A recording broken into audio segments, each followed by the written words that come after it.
hello guys सांग मैंने तो आम आसु आगू बाड़ी नाई नाई नाई पूरा डंडा बाड़ी तो ये डंडा बिलौंट गुड़ केमती तैयार हो देखु गाइस तो ये चिपुड़ला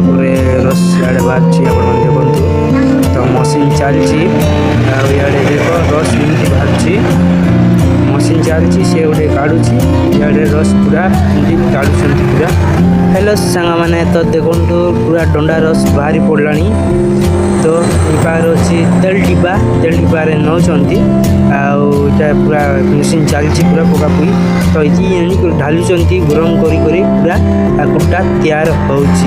तो आम फिल्मी गोटे अच्छी सानटा देखु तो भाईटा पूरा जो लगाबार बिजी पूरा अच्छा बढ़िया